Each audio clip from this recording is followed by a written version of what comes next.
What I'm talking about, self-reliance, and peeling from inspiration from the same Jeff Bezos podcast that Lex Friedman had, the MIT artificial intelligence researcher. And in the beginning of the episode, Jeff Bezos brings up being raised on a rancher farm with his grandfather from 4 to 16 because his mom had him at 17. All interesting stuff that I wouldn't suspect about him. And at some point, he mentions how his grandfather was so self-reliant. It was so resourceful and self-reliant. Those are the two adjectives he used to, well, Lex Friedman used self-reliance and Jeff Bezos used resourceful.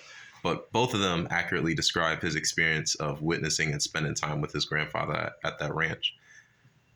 And it reminded me of some family I have. Like I have some family, some uncles, family on both sides, my mom's side, my dad's side, but especially my dad's side. One of my uncles who I spent summers with in my mid-20s in California at his farm, seeing him with his goats and his chickens growing pumpkin and squash, and just how he made shift and made everything that he had to do.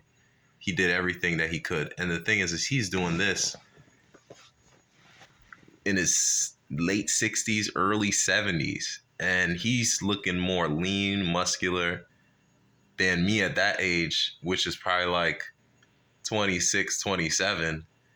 And I've never been the strongest person, like the most absolutely ripped diesel person, but I've always been athletic too. Like I've never been like absolutely puny either. So to see how consistently he's working and laboring, and for me to help with the labor he's doing and feel the energy it's taken from me, and then to think, imagine how I'd feel if I had about 45 years under my belt in terms of mileage and to still be working at this rate, if not more, with more efficiency. And then to still be resourceful to make everything do the way I can and the best way I can. And that's what I witnessed my uncle doing. And in the story, the part that really got me motivated to talk about it was Jeff Bezos talks about like how his uncle, being a rancher, would take a piece of wire, hammer it thin,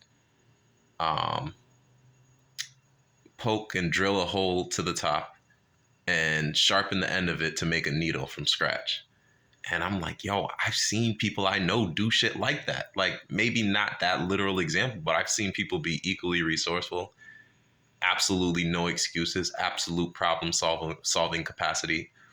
And it got me thinking about my own life right now, because I'm like, I'm dealing with a lot of problems, and I've done my best to be self-reliant in the moment, but it just reminds me there's another level of self-sufficiency, self-reliance.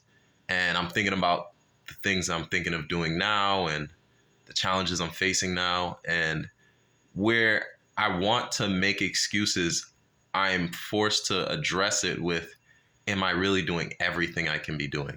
Am I really relying on myself as much as I possibly could?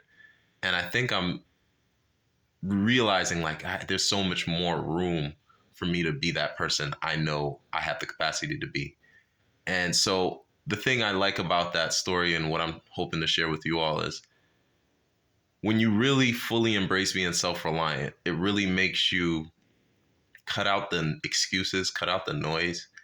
And so I'm recording this in hopes for myself to also realize like I'm not doing everything I can. And since there's more room for me to improve, I need to execute and do those things, because that's what it really takes to be great, is to just say, you know, it's not about whether, like, yeah, you can call someone for help, but being resourceful, being a problem solver, being able to figure it out with what you have, more times than not, we don't realize we have a lot of what we need, if not everything we need.